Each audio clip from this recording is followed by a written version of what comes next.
the top virtue is courage. I want to always be helping people be courageous because I feel like if you're courageous, it operationalizes all the other virtues. Without courage, honesty doesn't work. Hard work doesn't work. Like all those great virtues that we all know about, they don't go anywhere because if I'm trapped in fear, like you said, that ball and chain, that scarcity mentality, then it's like nothing's ever going to really move forward. I'm always hesitant. I'm always waiting. I think that courage to take action is probably the key. I have more to do than time to do it. I think everyone on the planet has said that. Everybody thinks that. I have said that for sure.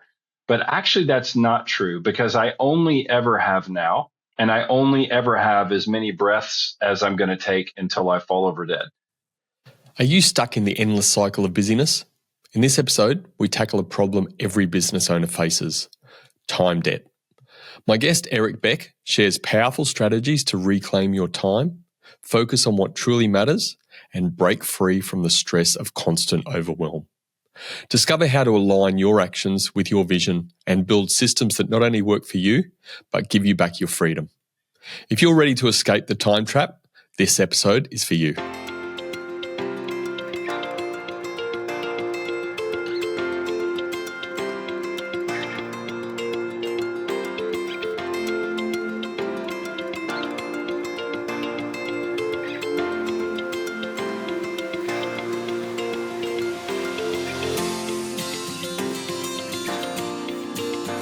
It's fantastic to have you on the show. I know that some of our guests wait a bit of time because we do book guests out quite early. So it's great to have you. Thanks for coming on board. Looking forward to unpacking this topic around time debt. But before we do, mate, how about you take just a few minutes to share a bit of your background, what you've been up to, and what's brought you to where you are today, buddy?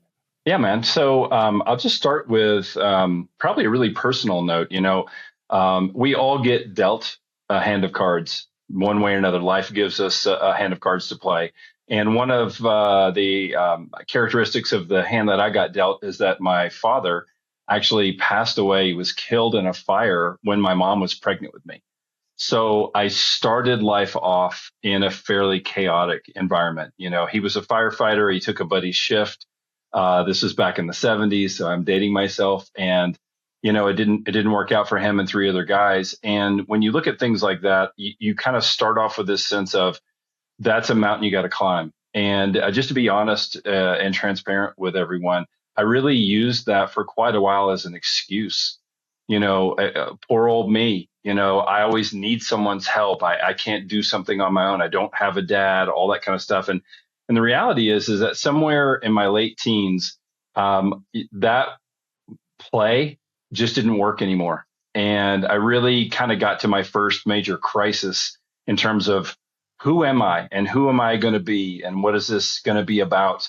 And I really kind of struggled with that. I was in music at the time. I wound up touring for a while and played in some great places here in the States, the Lincoln Center in New York City, the Hollywood Bowl, a bunch of, big venues like that. And I found it really about age 22 or so. I kind of climbed to the top of that ladder in the field that I was in as a trumpet player. And again, kind of hit that crisis moment of like, well, that's kind of great, but what are you really here to do? What are you on the planet to do? And as I went through kind of a dark night of the soul, feeling really alone, feeling kind of confused, what came to me was I really love the circumstances that you can create for people to really achieve. And I had done that in music. I had a few years later done that in the martial arts and studied karate, became a tournament fighter, and eventually, a nationally ranked coach and a referee. And I was in the U.S. Army here. So as I looked at all of those circumstances, it was like, these are training machines that take you from not much skill through a high pressure skill acquisition, sort of journey. And I looked at that and I thought, it's all the same thing. It's different modalities, but it's really the same thing. The last area I got into then was teaching, which was, again, a humiliating time for me because I had always thought, arrogantly, I'll confess, those who can't do, teach. And I had such a terrible attitude about that. I'm like, that's the last thing I want to do. I was in London at the time and someone asked me to teach about something. And I thought, well, okay, I guess I'll do this. Don't tell anyone I did. And the funniest thing, man, I Loved it. I lit up like a Christmas tree. It was like I'm finally home. And it was humble pie, but at the same time it was like, okay, I guess I needed to go through this journey to get to this point. I wound up, so I'll skip a big portion of the story, but wound up in California with two little kids and a wife at home, and trying to make ends meet. And you really can't do that as a teacher here in the States. That's it's not a great pay situation. So I opened up the newspaper back in the 90s, right? And I found this company called eMyth, and they wanted to hire someone to help them with their business curriculum. And I didn't know anything about business, but I knew a lot about curriculum and curriculum design. And so I applied and got the job. And within a short amount of time, I became their director of training for all of their business coaches. And I got so excited about teaching business owners who said, look, I've got a dream. I've got something in my heart. I had an entrepreneurial seizure. And Michael Gerber, who founded the company, wrote a book called The E-Myth, which he would tell you was a total flop. And then somebody at one of the major publishers here in the States, HarperCollins, found out about this book, and they did a rewrite, and it was called The E-Myth Revisited. And I think still today it is in the top 3 entrepreneur books on Amazon.com. I knew none of that. I'd never heard of it, but when I got into it, I thought, wow, these people are having that entrepreneurial seizure and saying, you know what, I think I could do this on my own. I think I could start my own business. And they go out and do that, and they leave one job and they get 12 jobs. And that one job is 40 hours a week, and those 12 jobs are 24/7, and they're buried and they're overwhelmed, but they still have that spark. They still have that fire. Usually within a year or so, it is gone, and they're buried by their business and in what we call time debt. And so as I was trying to help these folks not just learn, but create a different system, a different way of working, part of what I started to see was no one has time to even learn the new way because they're so buried in what they're doing. And so the very first thing that we have to accomplish is getting them incrementally out of time debt so they can work on the business instead of just working in the business. And that was 24 years ago. We've had about 1,000 businesses come through our doors in that time. And of course, the team has grown, and there's been a lot of development and learning, but really it still is back to the basics, which is that entrepreneurial hope of doing something better, even an entrepreneurial, hope, someone who is inside a business, but they want to innovate, they want to grow things. We got to master this time thing, because if that single item doesn't get fixed, it doesn't really matter what because it'll never get implemented. So that's the not so short version. Well, mate, it's quite a story, and there's so much there to unpack. And I think I'm afraid that if I tried to unpack it all, we'd leave no time for our main topic. But I get that, given that story about your father, and it sounds like all of us can be, but you had some challenges there, a bit of an upstart. But a young upstart, it's quite a journey, isn't it? Going from this sort of young upstart teenager to all of these things you mentioned and what you've achieved. Like, what was that?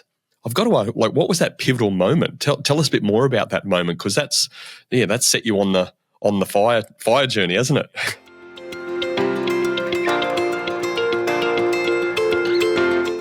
Yeah, it did. Well, so I'm thinking that the year would have been 1994 as the year I think it was. And we had just performed at the Lincoln Center. The guy who was guest conducting, and this will be for the music geeks out there, you can go down this list. He kissed his cufflinks before we went out on stage, and his name is Eiji Oe. He was the conductor emeritus of the Minneapolis Symphony at the time, and he was guest conducting us. And it just, I could go on about what an incredible human he was. We had 2 hours of music that we had memorized for this show. He came in that week, really a couple of days before the performance, and rehearsed with us once. And he had his big, thick binder of music that he was working through with us. And he came back the next day with no music stand. And he said in his accent, "You memorize, I memorize." Now, he memorized in a night what we had been working on for 10 months. That's the caliber of person we're talking about, right? So he goes out on the stage, kisses his cufflinks. We do the show. Again, dating myself, Madonna was in attendance. The tennis star Martina Navratilova was at that show. those sorts of, so we're just so nervous and petrified, but it went great. And we went up to him afterwards, and I said to him, excuse me, sir, but I saw you do something. And I just have to ask you, why did you kiss your cufflinks? And he said, well, they were given to me by my mentor, Leonard Bernstein. And again, for the music geeks, probably the most preeminent American composer in the 1900s. West Side Story would be one everyone knows. But he said, but they were given to Leonard Bernstein by Arturo Toscanini, who was the famous Italian conductor of the NBC Radio Orchestra back in the 20s and 30s, considered to be one of the greatest conductors to ever stand in front of an orchestra. But they were given to him by Leopold Stokowski. Now, probably nobody knows who that is, but if you know Bugs Bunny, not the recent Bugs Bunny, but the Warner Brothers Bugs Bunny from the 70s and 80s, there is an episode where he is a conductor and he's making this tenor sing longer and longer and longer while the Hollywood Bowl crumbles around him. If you go on YouTube and you find that episode, when he's walking up to the podium, everyone is whispering, Leopold, Leopold, Leopold. That's the Leopold Stokowski. So this guy is in that lineage. And then here I am being conducted and taught by him. When the show was over and all this settled down, I remember walking out onto the street in New York City there and actually feeling so let down. And what a terrible feeling to have. Like, are you kidding? This is the best of the best, the pinnacle. What is going on? And it was that moment where I was like, if I'm in this situation and something's not right, again, no thing you could point to, but that feeling on the inside. And it was, Eric, this is not about you becoming a performer. This is about you helping other people perform. That's why you're on the planet. And so luckily I was able to get to a very high level of performance early to find out that's not it. That's not where I'm supposed to go. And while it was a crisis, and I'll admit I probably was legit depressed, for 9 months or so, as I worked my way out of it, it became, right, it's not about you. It's about finding the circumstances in which you can help people achieve, which eventually led to my work today, which is helping business owners. Does Founders Fire name have some linkage to your father and the firefighting? That's a great question. It probably does subconsciously. I have his fire helmet in my office that was recovered from that night.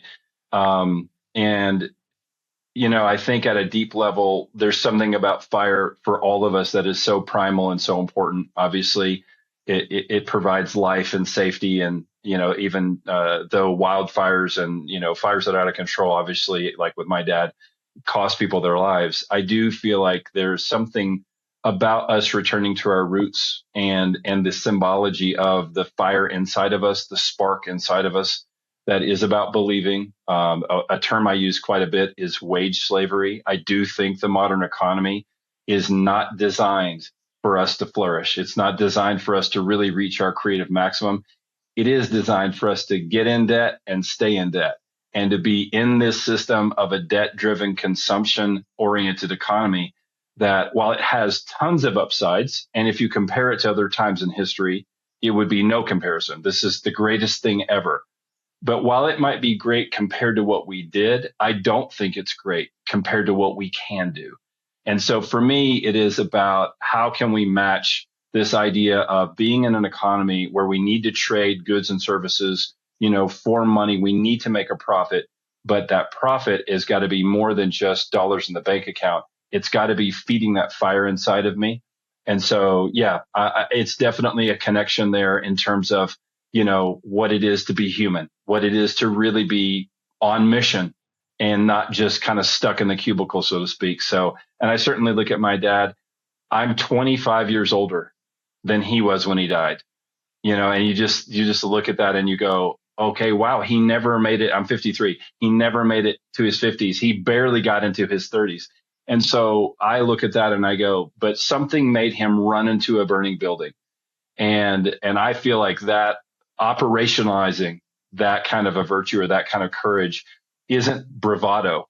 It's knowing in that moment, I have to do this. This is what I got to do. And that's what I feel like is really so important, Yeah, he must have been some man, mate. Oh, it's ultimate leadership, isn't it? Putting others before self. So, the other thing that I guess strikes me is that, and again, I'd read quite a bit about some of these achievements you'd sort of put down. And what is it if music was sort of that starting point? Let's say, like, what is it about music that helped you through these things? You know, that the martial arts and the armed forces, and then the business, and it's fair to say you're a fairly high achiever. Music must have been some part in that.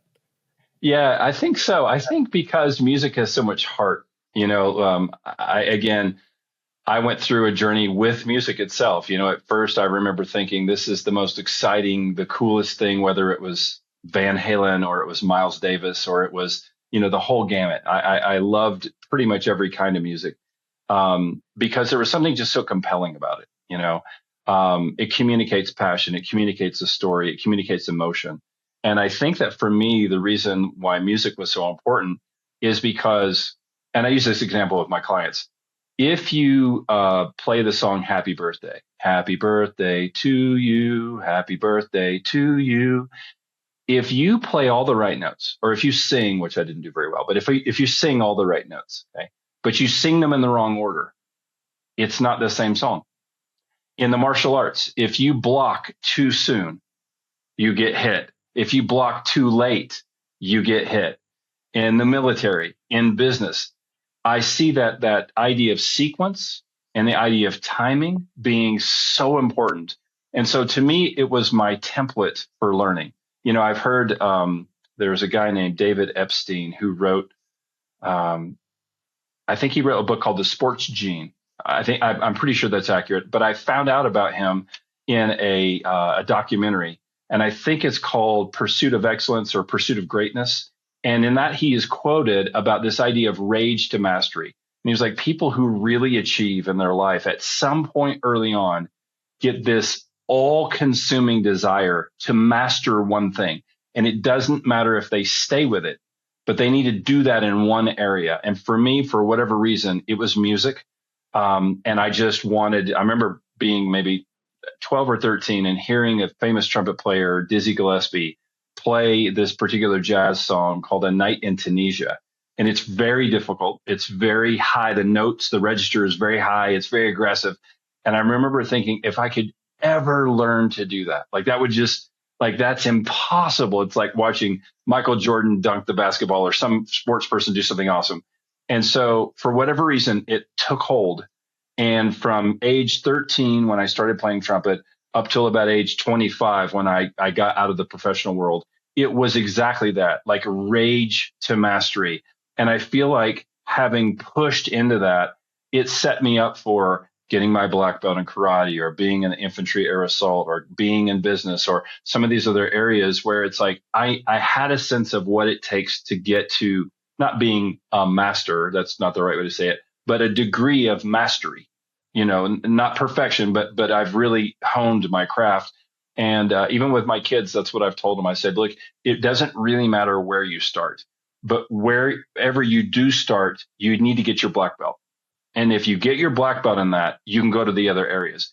But if you get halfway in this thing and you get a green belt, and you go to that thing and get a green belt, and you go to that thing, you're going to wake up and be 40 or 45 years old and have the crisis then. Don't do the midlife crisis. Do the early crisis. Choose your hard. Choose it now. Get there, even if it's something that's not the thing. And I feel like when you do that, it sets people up for success. So for me, it was just that first launching pad, and it captured my heart. And I just got so lucky to have some of those instructors like AGOA and other folks that kind of helped me get to that really high level, so I could discover it wasn't for me, but the process I could take with me into the other areas and eventually land at home for this season of life. Yeah, great mentors, but also you've had that fire in your belly to reach a level of mastery, haven't you? So, I guess all that discipline, that structure, I love what you're saying and the insight around that and how that applies really, really well in business. Now, really important question, do you play Nirvana on the trumpet? I can, yeah, for sure. Absolutely.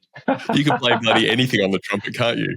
Pretty much. I mean, from Star Wars to, some pop song to whatever. Of course, at the holidays here, they're all like throwing the holiday tunes, and I'm like, look, I'll do Frank Sinatra's version. Snow is snowing, wind is blowing. So good, I mate. tend to want to head towards the jazz side of the world, but yeah, pretty much anything. Yeah. And I love all of it. Like I said, I don't think there's bad music. There may be things people don't like or whatever, and that's understandable from style. But I feel like if someone has put their heart into something, you can hear it in there, even if it doesn't make you tap your foot or you don't love it. So, yeah. Music definitely has that thing about it, doesn't it? If you're, is there anybody that doesn't like music? Like, there's always just it Well, gets you in some shape or Brennan, form. that's a great question. I've had people say that they're terrible at music and that they couldn't carry a tune in a bucket or they can't sing. But I always want to push back on that. And I want to say, let me ask you this. If I called you on the phone and tried to imitate your dad or some person that's a man, maybe my age, let's say, is there any chance that you would think I was him? And they're like, no. I know my dad's voice and I would know it's not you. And I'm like, then you can sing because you're recognizing the tone and the pitch of that person's voice and their cadence. That is music. You just don't think of it as music, but your ears work fine. So if you wanted to, we could definitely get you from point A to point B. And again, some people are like, hey, it's just not my thing. But, like you said, I do think most people at some level love the rhythm or they love the melody. And even if it's just a memory, just remembering that song from, when you were 10 years old or there's a memory associated, it's an important part of culture. Mate, you've definitely just raised my belief in myself around music because I'm often telling my family it's not that I can't sing, I just haven't found the right song for my voice. You get there. You'll get there. You'll get there. Oh, mate, believe me, your level of mastery, I'll need that plus a lot more, I reckon. So anyway, it is. I did play the guitar for 7 years as a younger fella and really enjoyed it and stuff. But then sort of other sports took over and those sorts of things. So you can only do so much, can't you? That's right. Mate, time debt. Let's go into this topic. Really important topic for all of us, particularly as business owners. But you mentioned entrepreneurs earlier. We can all get stuck in this. So tell us a bit about time different and if at all, how is it different to just being busy? Yeah, for sure. So the way that I define time debt is actually what I would call a limiting belief or in some way like a worldview problem. And it would go like this. I have more to do than time to do it. I think everyone on the planet has said that. Everybody thinks that. I have said that for sure. But actually, that's not true because I only ever have now. And I only ever have as many breaths as I'm going to take until I fall over dead. So it can't be possible that there's more to do than time to do it. There's only time to do whatever I can do, at this particular moment. And so for me, when I look at that, I say to someone now, you say that you're behind, you say you have so much to do and you're overwhelmed, you're in time debt, like financial debt, been charging it on the credit card. Let's think about that for a second. How many of those things on your list have been on your list, let's say for a month? And people will say, well, probably quite a few. And I would say to them, hey, if you go look at that list today, is it possible that some of those things no longer need to be done? And I think that's when people go, oh, that's true. I had my list of 100 things. And really now 3 months later, 20 of them I never got to. And it's actually okay. So part of it is that we're self-assigning things beyond what actually needs to be done because we're thinking it would be nice if it were done. And the problem, of course, then is a decision problem. Okay, so time debt, then its most basic definition is thinking that you have more to do than time to do it.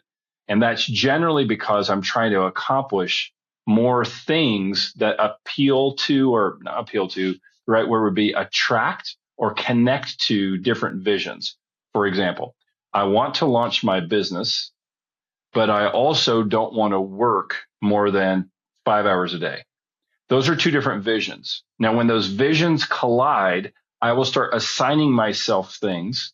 And again, it's not conscious, but in the habit of how I'm thinking, I will start assigning myself things, not understanding that these two views, these two visions really are in conflict.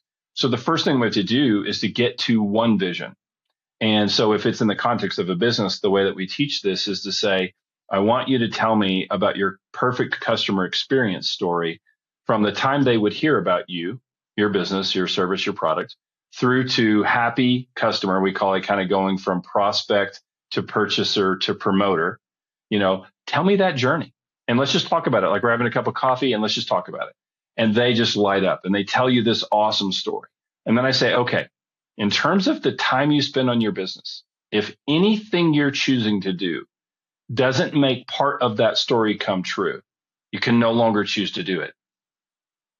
And it's like, oh, see, I thought I needed to be effective or efficient or it's a good idea or maybe, and all those maybes add up to time debt, right? It's a lack of focus on what I'm really here to do. So when I have that story, I have my map and I can always do the map check. And the first question is, hey, here's this new thing. I don't know, ClickFunnels or this thing or that thing or some whatever, right? Oh, that's awesome. That's awesome. Well, wait a minute.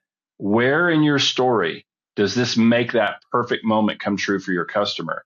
And if it's like, well, I don't really know, but it could, then it's a no.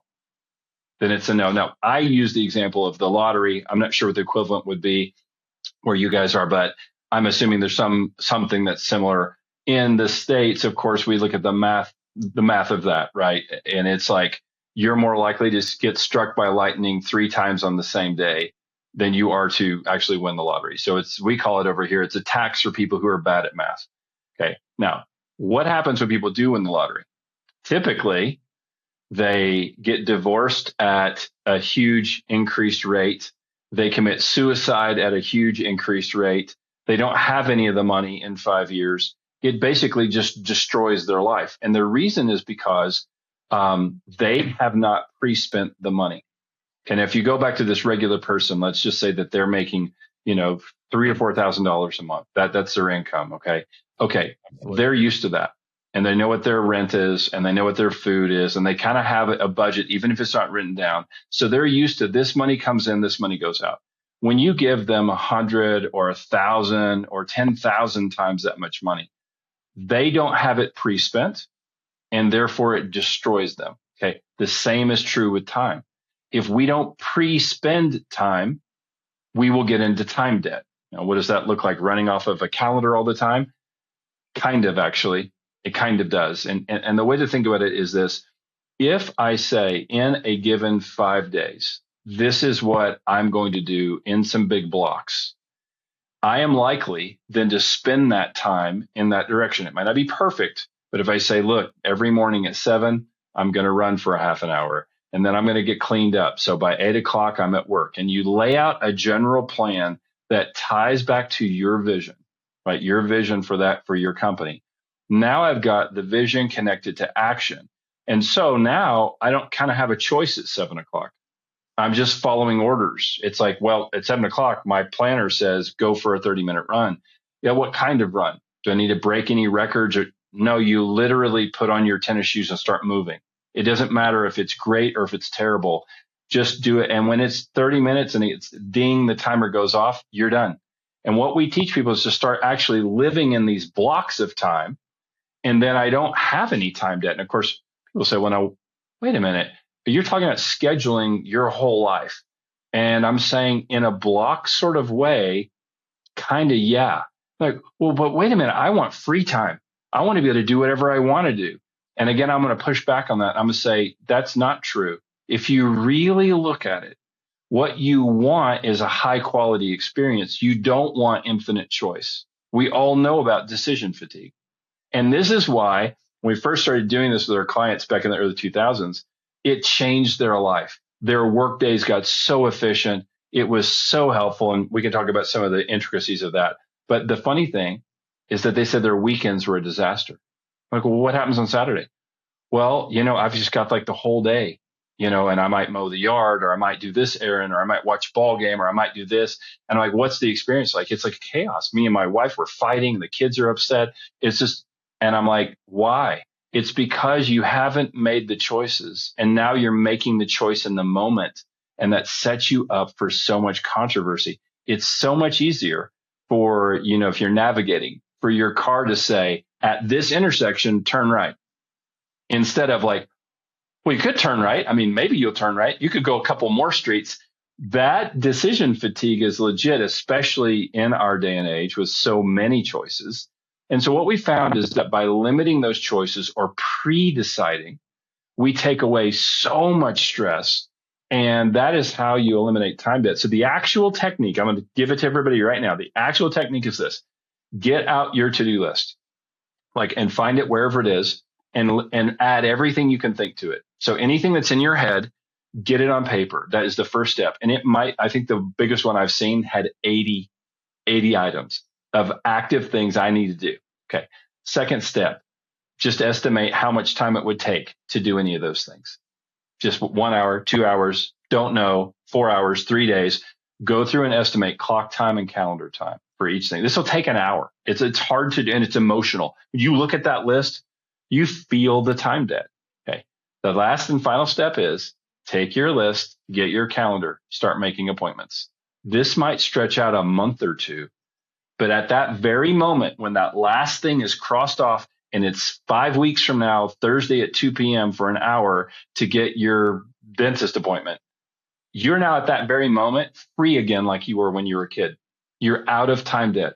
That's why summer lasted so long, right? That's why those moments as kids were bliss, because I only had right now. I had no worry about the future. So it's not about responsibility. What it is about being in time debt. And when I have pre-spent the time, I'm free. Now, of course, the question is, how do I stay free? And we could talk about it if you want to, but that's the basics of time debt.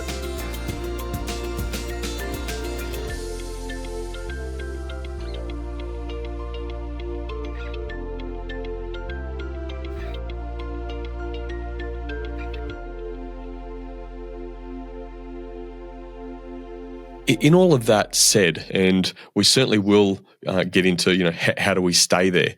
Because there must be quite a bit of mindset work, I'm assuming, that you have to do. Because again, what I'm hearing, and have you ever heard of a tool called the Harada method?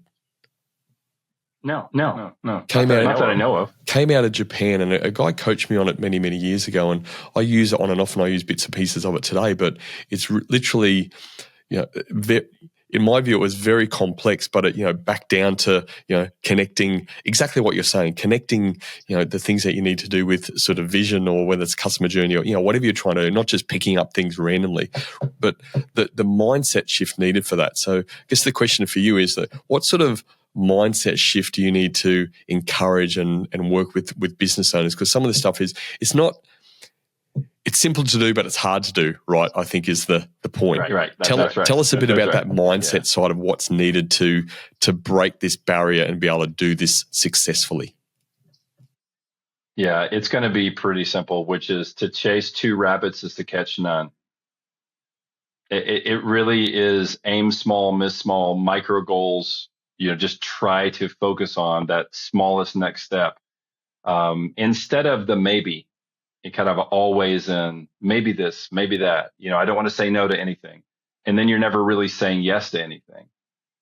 So some of it is unlearning what our technology has taught us, because we have access to thousands of choices of everything all the time. I mean, again, I'll go back to my day and age. In the 1980s, I had to mow yards for 3 months and save up money to buy a $9 album.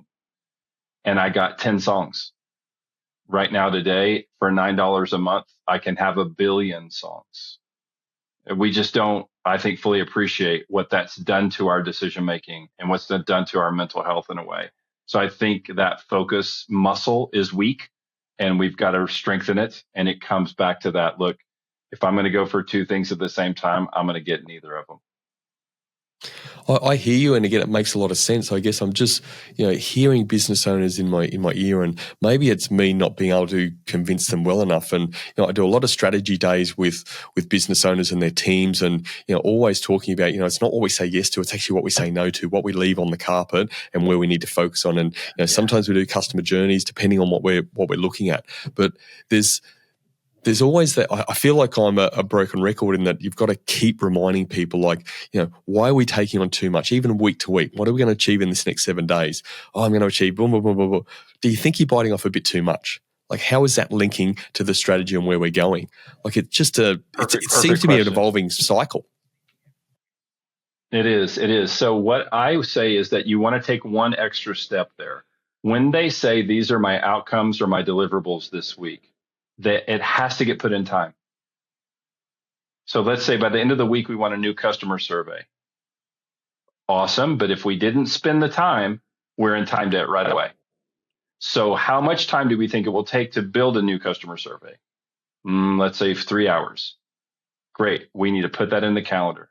Tomorrow for an hour, the next day for 2 hours. And now we can get to the end of that week and see not did we get the outcome, but how far off were we on estimating the time? Because that's now we did a workout. Like I talk about this all the time. We want to train, not try. Right. So if I don't have a measurable, I'm not really training. I'm not lifting the weights. I'm not doing the push-ups. Right. I'm not actually doing the work yet. So I'm going to estimate the 3 hours. And guess what? We got it done in an hour and a half. Okay. Awesome. That's great. Sometimes it might be like, wow, we're at 3 hours and I'm not even a quarter of the way through. The more we repeat that exercise, the more accurate we'll get at estimating time for things. And again, some things we'll recognize I'm just not the guy to do that. It takes me 3 hours to do what it takes somebody else 20 minutes to do. So I'm going to outsource that or automate that in some way. And again, for the entrepreneur, we start saying no more, even to the category that doesn't fit my skill set. So if I go dive into it, it's going to be wildly inefficient. But it starts with, here's my goals. I'm going to put the work that gets those goals into time, and then I'm going to follow that plan. A question that I get all the time, though, and you may be thinking this one, is, well, okay, in the middle of my plan, you're like, Eric, what world are you living in? I'm going to get interrupted.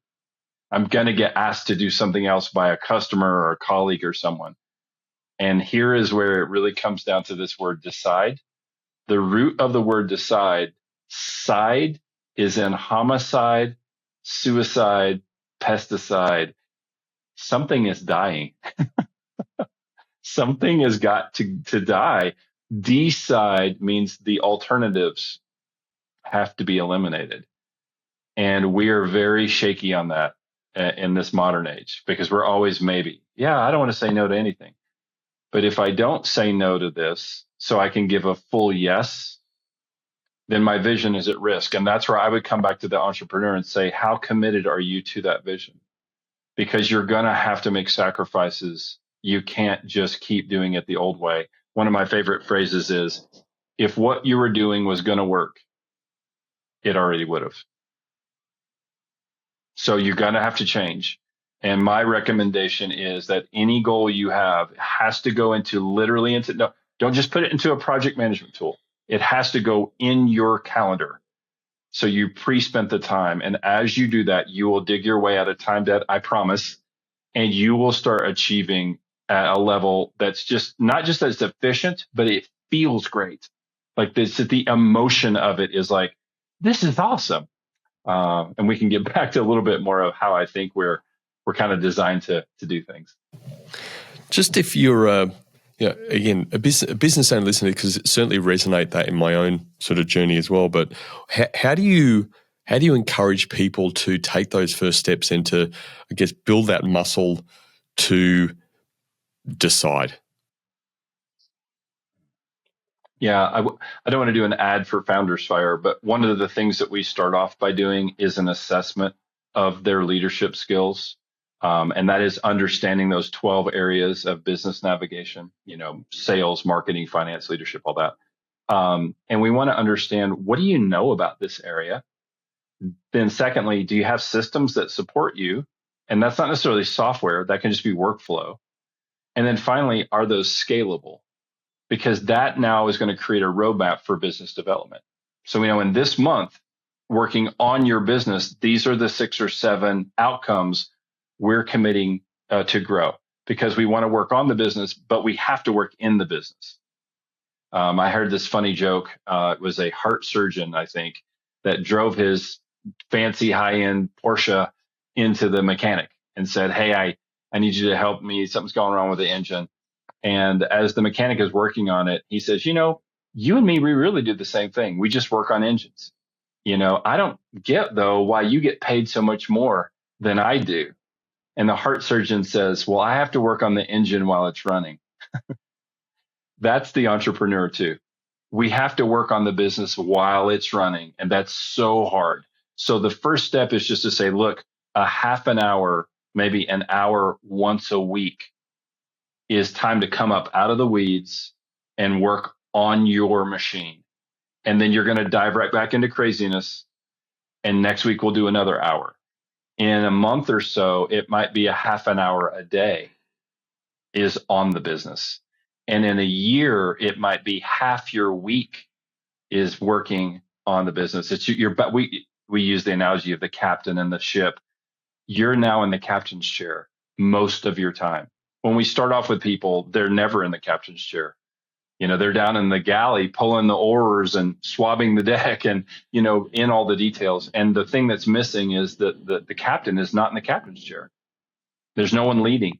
There's just everyone doing, and we're all kind of in a three-ring circus, with our hair on fire. And so ultimately it's about setting aside that time to be strategic, and it's incremental. Just like any skill acquisition, you're not going to play the high C on your trumpet the first time. You're going to sound terrible, like an elephant. Great. Let's sound like an elephant for a little while. Then we'll start to get a little bit ahead and a little bit ahead until we get there. So again, it's not about knowledge acquisition. It's about skill acquisition. And that's a different a way of thinking, because we've been sold for the last 30 years or so. Knowledge is power. That's kind of true. The real truth to me is that leverage is what I need. I don't just need bigger muscles, because if my elbow is dislocated, I don't have a loss of strength. I have a loss of leverage. The lever is broken. And that's what I think is troubling so many of us today, is we don't have the leverage to implement what we know. And that comes back to how we're using our time, and a very simple, like you said, but not easy decision-making process. Ultimately, though, they have to want the change. It's always the driver, I isn't can't it? want it for them. Right. That's right. Yeah.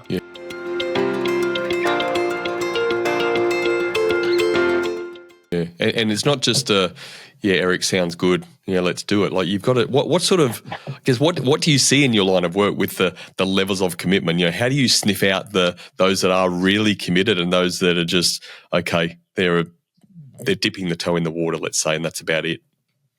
Yeah. Well, we've tried a lot of ways and failed. So I'll just put that out front. This is hard, and figuring out how to do this is not an easy thing. What we've settled on, though, is small group. That's the real key. We do 7 entrepreneurs with 2 or 3 coaches at the same time in the same meeting. And there's something very powerful about the group dynamic of, I know I'm going to get on that call this week, and my 6 other peers, we all worked on our pricing strategy, and we're all going to show it this week. There's something about the group dynamic that's helpful.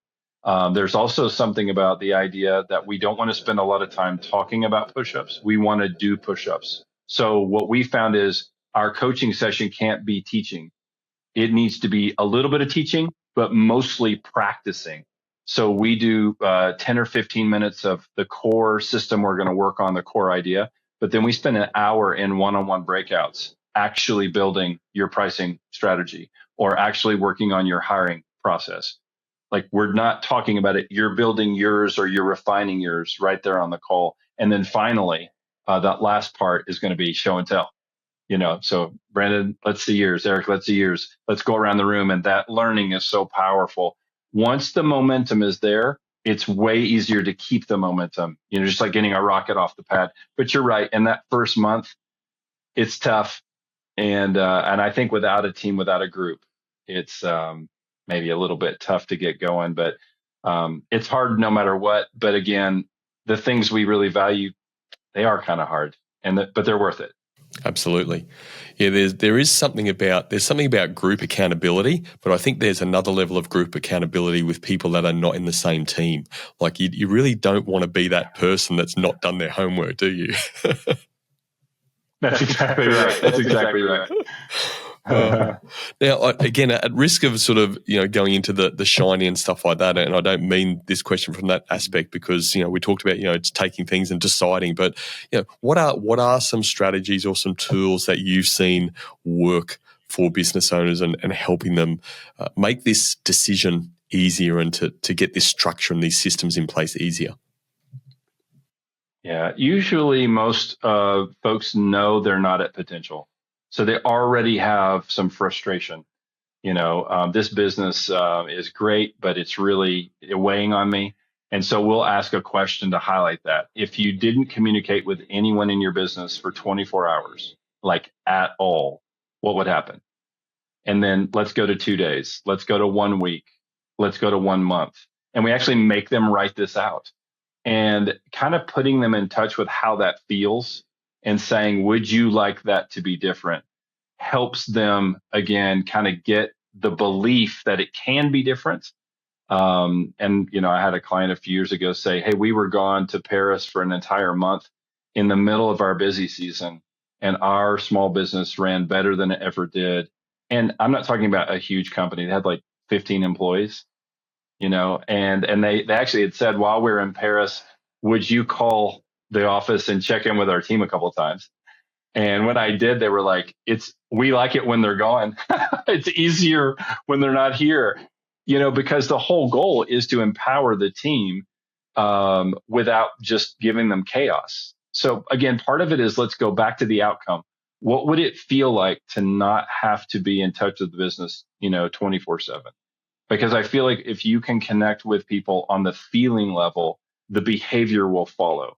If you say, you got to do push-ups, yeah, that's just like, yeah, I know I should. It's like, you got to quit smoking or don't drink so much or whatever the thing is, right? Yeah, I know. But if you say, what would it feel like to be able to pick up your 10-year-old and run across the yard with them and not feel like you're going to have a heart attack? Like, how fun would that be? Or you fill in the blank, but it's got to be something about, what would it feel like to do this thing, to have this situation be true? And as you really help them feel it, like legit feel it, it starts to change the behavior in a way that seems a little spooky, to be honest with you. Because if you just try to logic them into it and reason them into it, they'll agree with you and they know you're right, but it won't change the behavior. So I feel like we got to go through the heart first. I love this phrase: the mind justifies what the heart has chosen. And if we can get the heart choice to be made, will it fix everything like a silver bullet? No, but it's way easier. And again, we don't have to get to perfect. We just have to get to progress where we're getting some momentum, and then we can build on the momentum, just like the bicycle. If that thing's rolling, keeping it rolling is way easier. So that's why I tell everybody, in that first month, you're going to hate us. You're going to hate Founders Fire. You're going to hate this process, but just hang tight, because once you feel that momentum, it's just like with a diet. Nothing changed on day one. It was just miserable. I hate my life.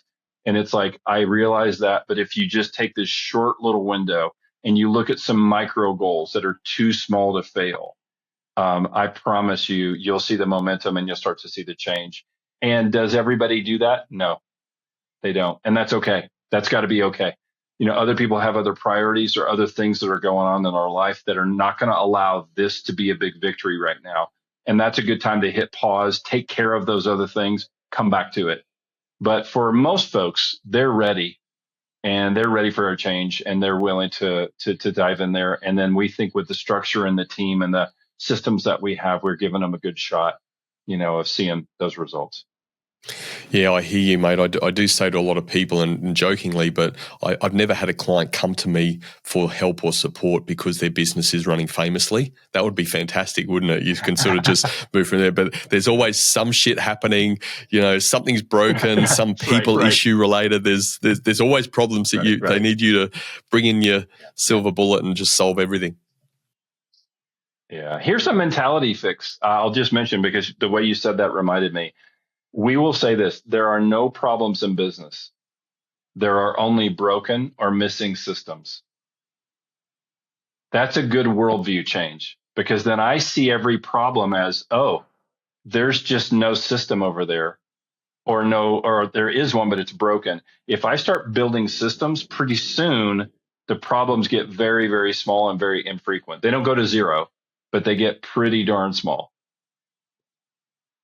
You're speaking my language. I've got a background in sort of business improvement and some of the Lean Six Sigma stuff. So, data-driven problem solving and systems and structure. I love that. And I've worked hard, and this is my focus at the moment. I ran a founding members program just late last year, and I've got another launch happening soon. But trying to systemize my whole one-on-one meetings process, where there's weekly performance, monthly development, and quarterly strategic growth type stuff. But again, it's the discipline and the simplicity around that I think people find, like, as leaders, as business owners, then I don't know if they're sort of always looking for that next bigger thing, or it's got to be harder than that because that's what you hear. Things are so hard and it should be harder, or is it just they want it to be harder because they feel like if they can do that, they're sort of feeling greater and more satisfied and stuff. Again, can you speak to that? It's almost like society says leadership and running a business is hard, so things shouldn't be simple. And the simple things don't work.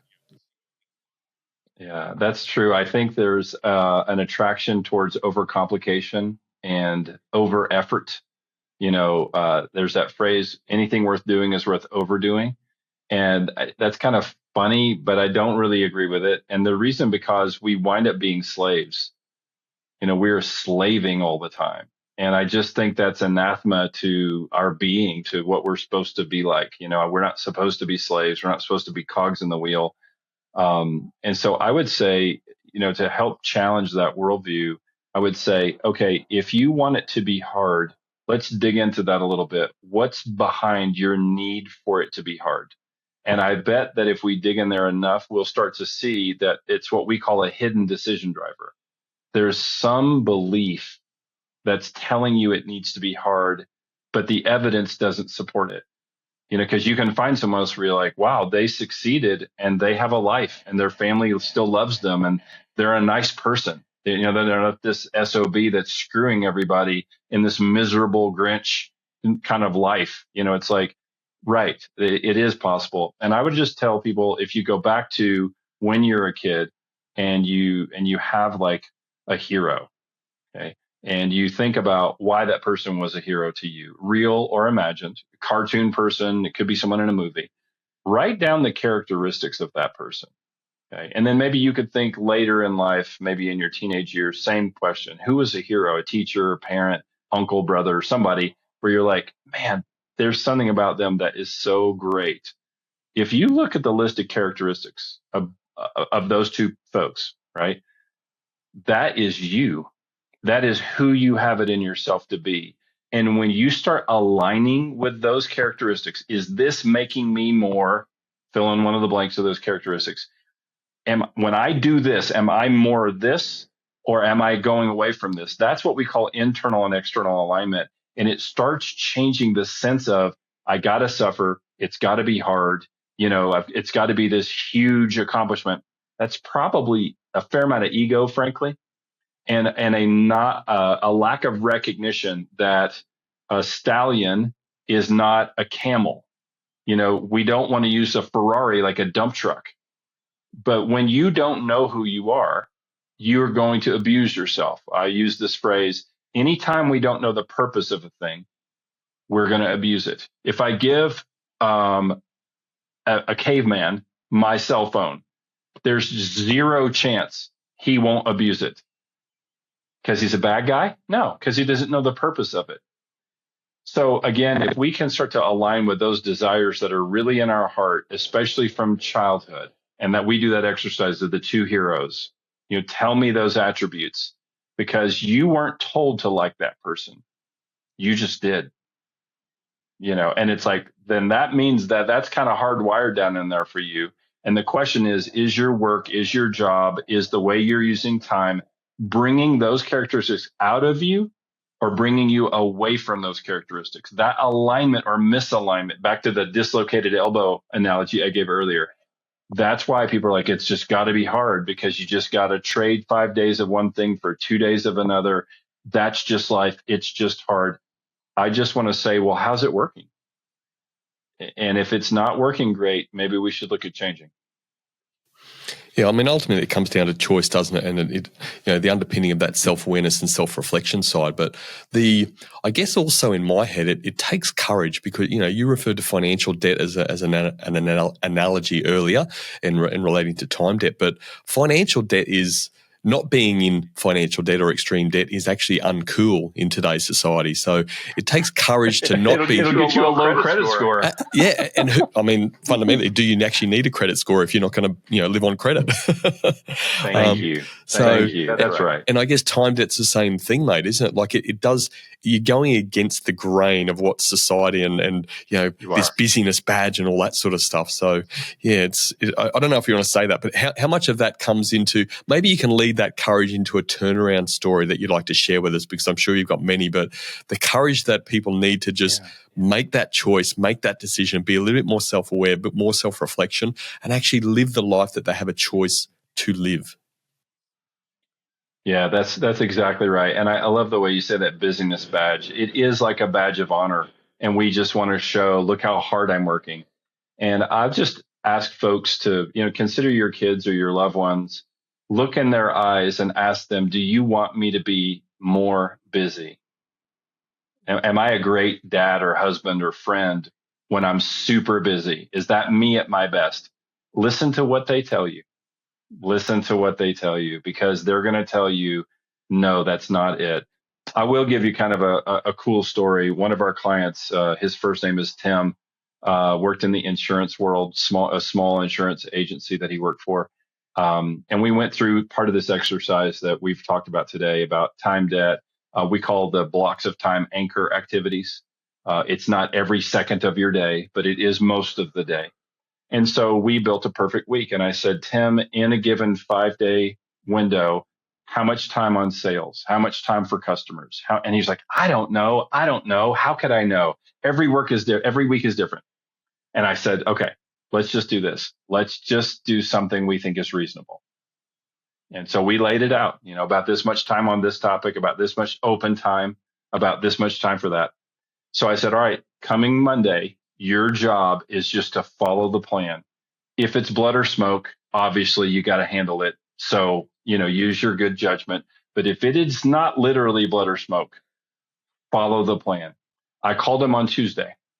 I let Monday go. I didn't hear anything. I called him on Tuesday and I said, hey, Tim, it's Eric. How was it? And he said, yesterday at 4 p.m., when my schedule said I was done with work, I felt like a third grader who just got out for summer vacation. Like I wanted to throw my papers up in the air and run from the school bus back to my house. Like I felt literally free because I knew the whole rest of the week was planned out. And whatever didn't get done today, there was allotted time already for it to get done. And I felt this weight come off of me. That's really the benefit and the blessing of actually doing what we call authorized work. Like you're following orders, and in this case, it's your own orders, but your allegiance is to that vision, that perfect customer experience, and how your work is going to allow you to be the hero in that story. And at 4 o'clock, when it says you're done, don't break the rule. That's it's like a script in a play or in a movie. That's your line. At this moment in the movie, you turn to the left, and it's like, follow it. Just like it was here in the States, American football, hike, and you're the wide receiver. You do this exact pattern, this exact route. We don't want you to make it up. Stop improvising and just follow the plan. And the feeling of like, I don't have all those decisions anymore. I can just run straight for 5 steps and turn right, and the football is right there. It hits me in the chest, and we score a touchdown. Even if you don't score the touchdown, you don't second guess it because you're like, I'm following something else that's like a higher authority instead of me just thinking it up on the spot. One quick analogy. I know we're running short on time, but one quick analogy from karate. When you're fighting, action is always faster than reaction. If I already know 4 moves in a row and the other guy is going to just respond and make it up, I'm instantly faster. Even if my technique doesn't score, because they're responding to me. And after one or two moves, they're so far behind the curve, their hard drive's starting to melt. And I'm already going into my next move and I'm going to score. And it's the same thing. I don't want to make it up as I go. No world champion, no master musician is making it up as they go along. They are doing things they've rehearsed 1,000 times, and that's why it seems so effortless. And frankly, that's why they seem in general to be loving what they're doing, because the decisions have already been made and they're free to just be in the moment. I know it sounds like I'm preaching, but in a way I kind of am. There's a level of freedom I think that we've 200, 300, 400 years ago, maybe 4,000 years ago, we lost, and maybe we never fully had it. It dies at the end of childhood. But I do think there's a way of existing and creating value and making money and all that great stuff that doesn't abandon really our true essence, which is to be free, to be useful, to do that meaningful work, to have that founder's fire lit up and blazing. And I know that's maybe naive in a certain sense, but I think it's worth going for, because I've seen people like Tim do it. Over 1,000 business owners we worked with, and it does set people free. And it's not easy, but it works. Yeah. Yeah, look, I 100% agree with you. Again, I've lived it at various stages of my life, more disciplined than others, but going back to the RADA method, it's so freeing in the process of sort of knowing where you're at, and even just, again, knowing that you've got a certain amount of things to do, or making a decision on some things that you need to do to align with where you're going, and just blocking the time in your calendar to make those things happen. I do struggle with a bit at the moment, or certainly recently. I work from home a lot now and on site with clients at various times, but myself and my wife are also foster carers. So, unfortunately, my office here where the studio is doesn't have a door on it. So there's kids at times running in and out and whatever. And, back to your point, I actually need to be better at making decisions, because often I make a decision of like, oh, I can play for a minute now. Because, again, we love playing with the kids. So, and then I'm burning the candle at both ends, doing some stuff at night and whatever. But again, that's my own challenges. Look, I'm really conscious of time. I'm not 100% sure of how long we've been going, because my system spat its dummy halfway through, as we know. But I just want you to touch on the team aspect to this, because there's a lot of business owners that are leading, small teams, large teams, whatever. But there must be a team aspect to this, to helping on the, the time debt side. And tell us how that operates, how that works for business owners and their team, what they need to do. That's a great question. On my clock, we're right at about an hour. So like an hour and 1 minute. Thank you, mate. I still feel bad because we're talking about time debt, and I've put us in time debt. Not at all, my man. Not at all. So but your question's a great question. Let's start with the personal. I will tell clients to tell their family things are going to be different. I'm sorry. The way I've operated hasn't given us what I want to give us. And so there's going to be some structure that maybe is a little bit different. Here's a good example. If we're going to do family time, from 5 to 7, then that's what we're going to do. And it's going to be my goal to literally be there at 5, but also at 7, we're going to be done no matter what. And that might not feel great, but I think in a little bit it will feel good. It's also the case that if you call me and it's not blood or smoke, I'm not going to answer. So when my office door is closed, I'm going to be really focused, and it's closed for a reason. And if it's blood or smoke, you come on in. You got to interrupt me. But if it's not that, then I'm going to ask you, don't do that. Now, part of what I want to say to folks then is to say, you're creating some accountability by telling people what you're going to do. And probably they're thinking, well, let's see how this goes. They're like, we'll see. I think letting the team know, family first, I'm going to be a little more structured than I've been before, because I want to be with you when I'm with you. I mean, what's it like to be, sharing with the love of your life, how you feel about them, and they're looking at their phone texting while you're doing that, right? We know right away, like, obviously that's low quality attention. You want to say, look, I don't want to have fractured attention anymore. And I know I have had that. And when you're talking to me, I'm thinking about something else. And I'm really going to work to be different in that. That's bold. It takes courage.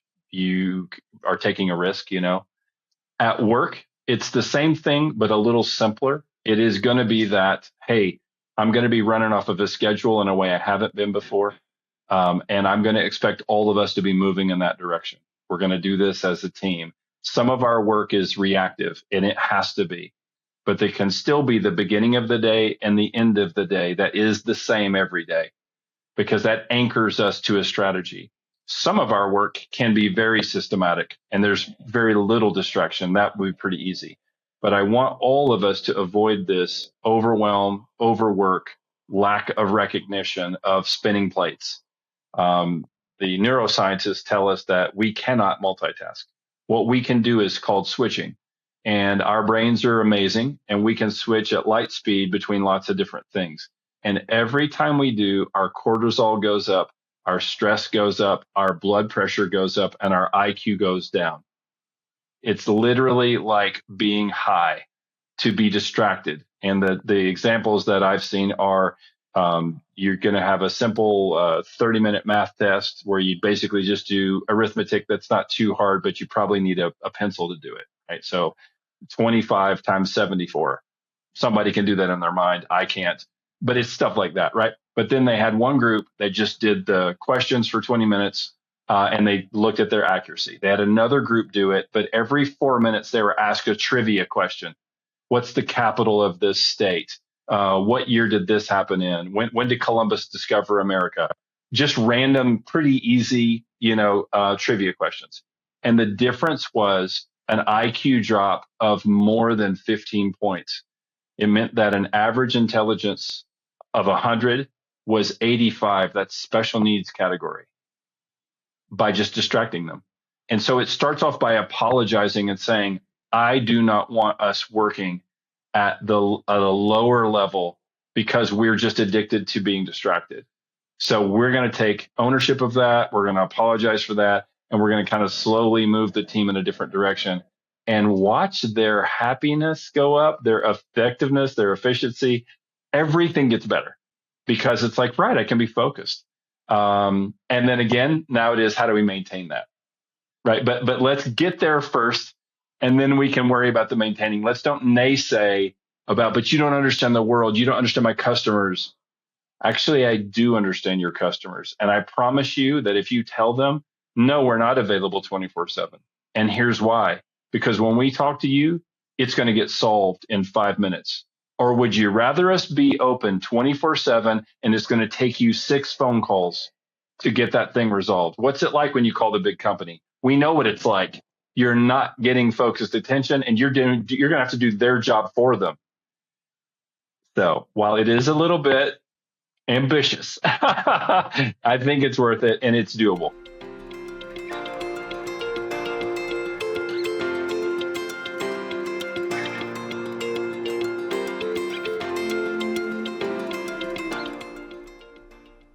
Yeah, well, again, what I love about that, and I'm very much on that page, is that if a leader, a business owner is going to make a change, be open and upfront about that, because actually then the part of that group accountability can come in like, hey, it opens the door, and please, look, yeah. I'm trying to be better at how I'm, prioritizing my time and doing certain tasks, and these things are going to happen. This is what I'm trying, and I need you guys to help me with this. If you see me running around like a blue-ass fly again, then hey, pull me up, and I'm giving you that permission to do those sort of things. So I think that's pretty helpful, isn't it?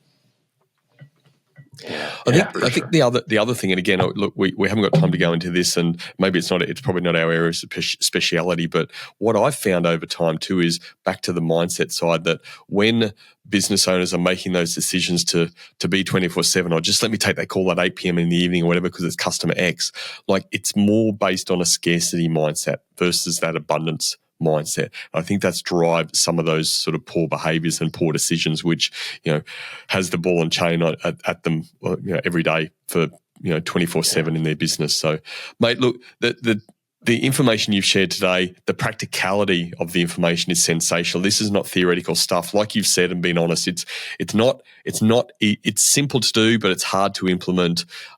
It takes discipline, it takes commitment, and ultimately it really takes people finding, and Founders Fire helps with this, helping people find what is that burning desire as to why they want to change, like linking into their value set and what's really going to help them get through those tough times where they might stuff it up every now and again, but you get back on the horse, you drive it, you go forward, and you keep working hard. So, mate, our last question we always end with all of our guests is, what's one thing that's helped you build a culture of leadership?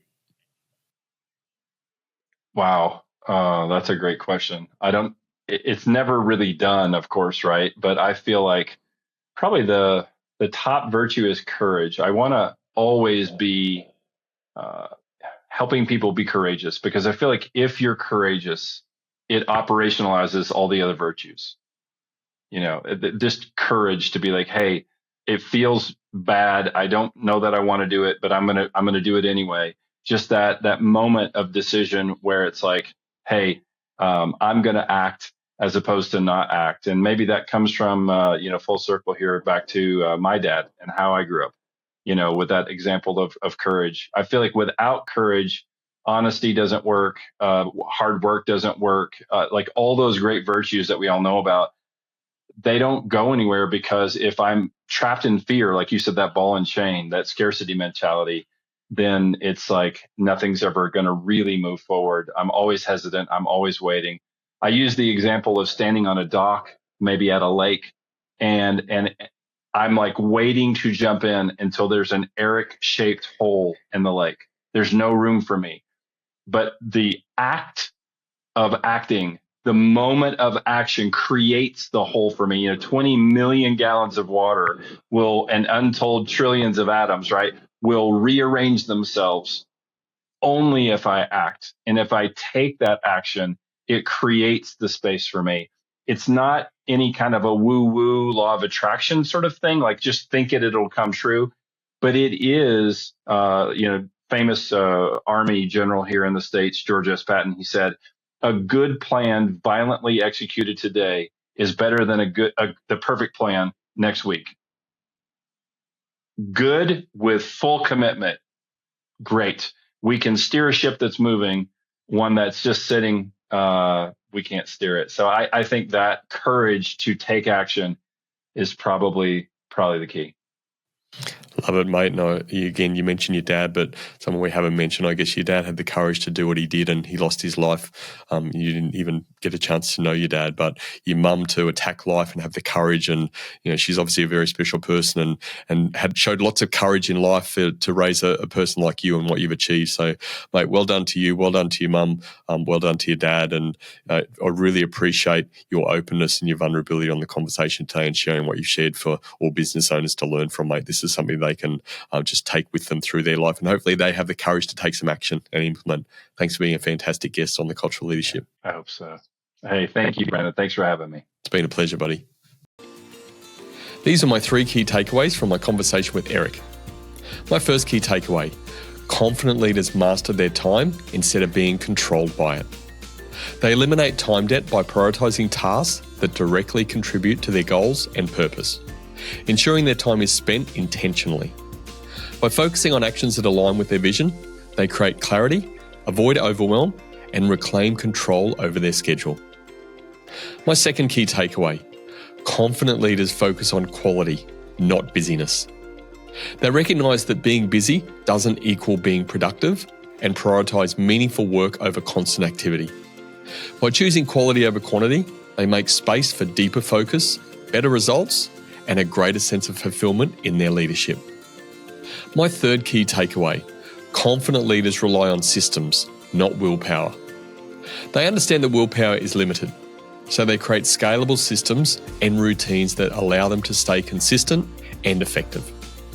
With the right processes in place, they can eliminate decision fatigue, free up mental energy, and empower their teams to thrive without constant oversight. So in summary, my 3 key takeaways were: confident leaders master their time instead of being controlled by it.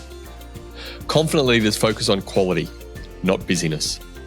And confident leaders rely on systems, not willpower. You can let me know your key takeaways on YouTube or at theculturalleadership.com. Thanks for joining me, and again, remember, the best outcome is on the other side of a genuine conversation.